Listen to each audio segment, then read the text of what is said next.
got our 4x4. We're attaching the 2x2 to the 4x4, and we're just make sure it's flush. You can lay it down, and then this way we can add our boards to fit exactly. And this is going to be the exterior of the planter box, and of course we did that on the other side. Once you do it on both sides, we've marked off the tops for our caps. We'll slice it off at the bottom once we complete the exterior to fit the exact height, and this is basically the profile. So we've got one that's completed, and this is the way it's going to look when it's actually finished. We've got our caps on. You can see the profile is very nice, and it's exactly 4 feet long to accommodate our bins. We're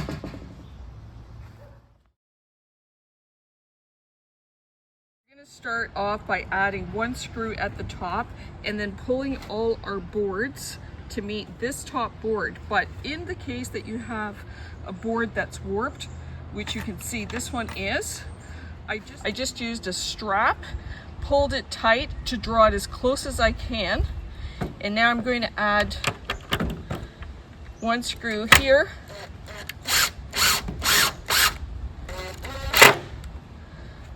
to hold that board in place, and now I'm going to go from the bottom and work my way up. The inside from here to here, it's 44.5, so we're going to come in and just measure into the center, so 22.25. Just place the side of our piece 2x2 in the center. This is approximately keeping the line in the middle of the board approximately. You're not going to be able to really notice. And we're going to screw it from the other side, but this is going to add the additional support we need to keep our horizontal boards from buckling.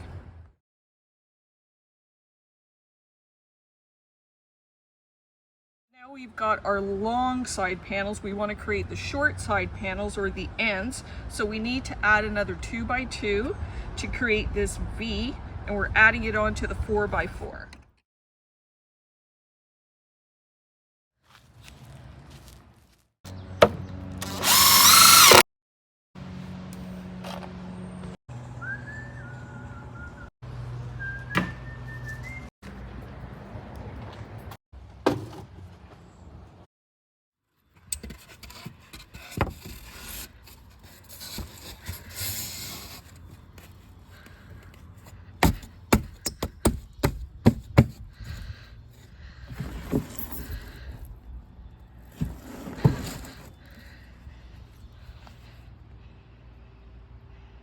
So we've got our box all insulated with the styrofoam insulation. Now I'm going to put a whole bunch of I'm going to drill a whole bunch of holes to drain the water.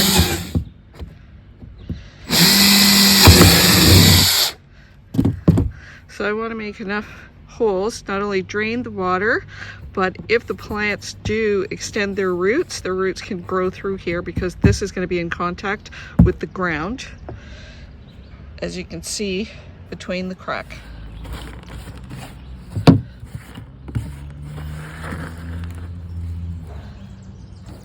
So my planters have been here for a year, and I just wanted to see if this actually would work with the plastic post caps on the bottom, and also of course on top. On the bottom you can see how the wood is perfectly preserved because it's not in contact with the ground. We have a little bit of a gap where the water can flow. Right now we can see the insulation a bit, so I might have to paint that out or just let the dirt do its job. We've perforated the bottom, which is in contact with the ground. So I'm hoping that this will also help with being able to plant something that is 2 zones colder than my zone, and hopefully it'll survive. So you can see that the post caps are working. The wood is perfectly dry.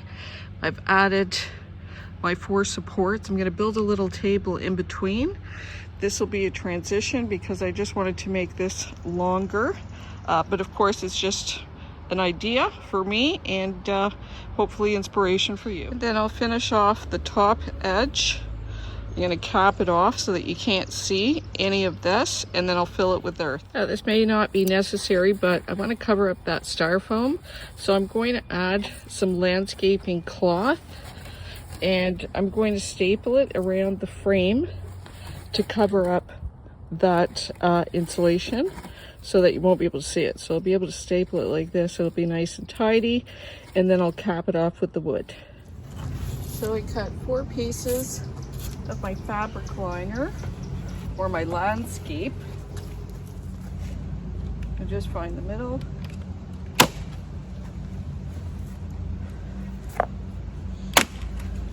Stretch it, pack it on the ends.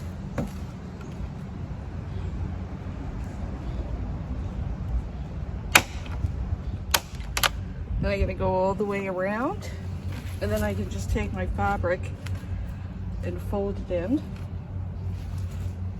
like this. And then I'm just going to do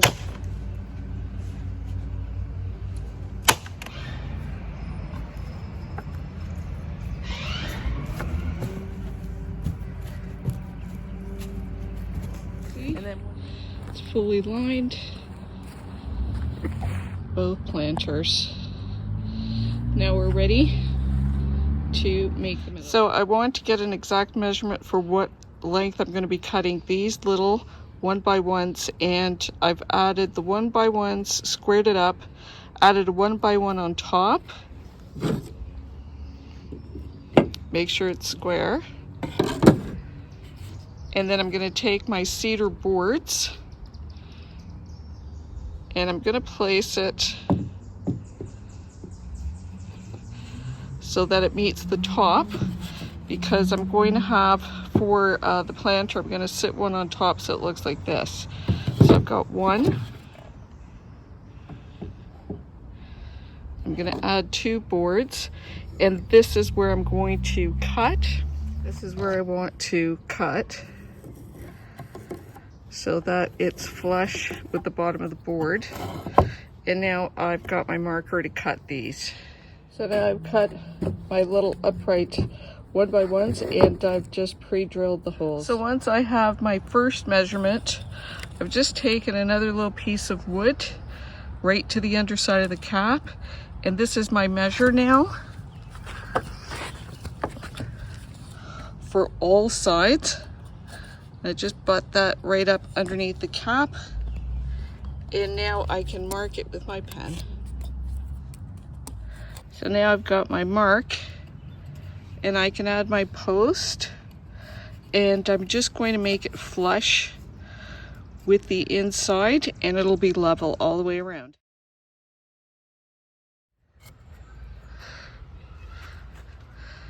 So we'll add 1 bar here. And we'll add one on the drill.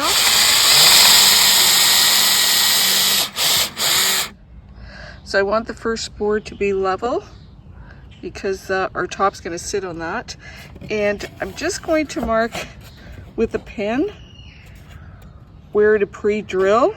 And I'm going to pre-drill all the boards in advance. I've got my 4 face boards all pre-cut, and I've marked where I want to pre-drill on both sides of the board, and I can go ahead and pre-drill all at the same time. So for this, I'm going to be using the 8x1.5 because our board is thin, and you just want to make sure the screw's going through. So I've secured my boards on this side and on that side. These are not secure, and you can see how there's a gap. So I'm going to push the planter in to close that gap, and then I'll be able to screw this.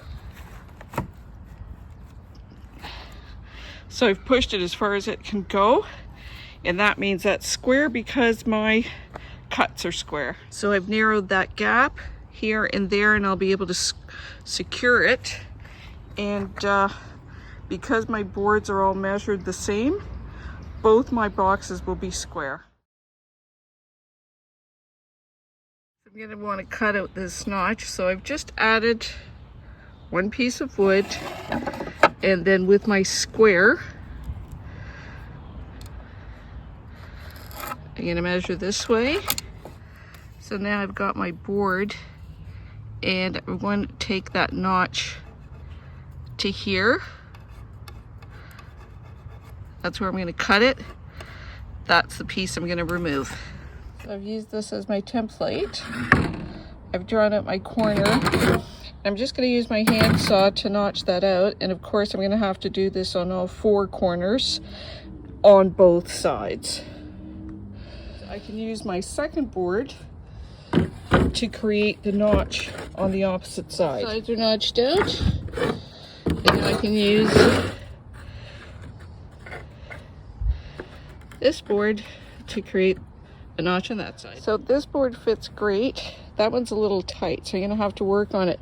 But now I'm just measuring how much space I have, and as you can see, 3 boards don't fit. There is that much of an overlap.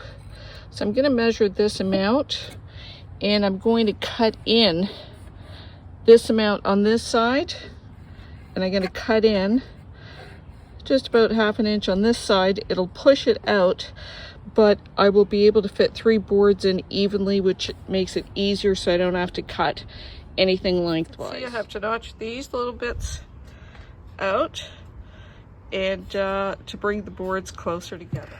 So now I just want to place my 3 boards. Okay, I've got my 3 boards. I got a little bit of a gap, so I can move it in this way, and I can shove it this way, and it'll fit perfectly. And I've just marked all the way along where my piece of wood is, just so that the screws will be even. I did that on both sides. So I pre-drilled where that bar is, or the 1x1 is all underneath here. So I pre-drilled both sides. So the top, or the little center table, is completed. I've just screwed it in. I'll clean that up, and now we got to cap off the top. I made my ends a little bit wider, so I've got to use 1x6s on the ends and 1x4s on the sides. Had it flush at the ends, and this has a bit of a gap, you can see, and I'm going to be able to pre-drill, and I'm going to know where to drill where those posts are, because I'm just going to follow where I drilled previously. So I'll be able to use that as my guide. So now I've capped off the top. The liners are in position. I've got my center table, and I'm ready to add the soil. So the bags are more expensive, but they're much easier than shoveling. And this is a lot easier to lift than to get a big load and shovel it in each planter. And this is compacted, so you just have to loosen it up. It's easy. You can even do it with your hand. So I bought triple mix, and I got 2 cubic feet. I've added 4 cubic feet to this planter, which I believe the storage bin was a 75-liter bin. So far 2 bags. I'm going to wet this down, let it settle, and then I'll add my 3rd bag on top. The bags are easier because you can put them in the bin, slice them open, and drop it in.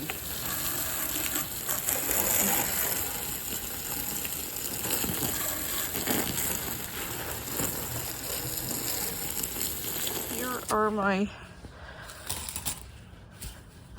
Zone 4 roses, and I didn't have a chance to plant them last spring, so I buried them in the ground in the fall, and I buried them in their planters so that I didn't disturb the roots, and just makes it easy to transplant it now.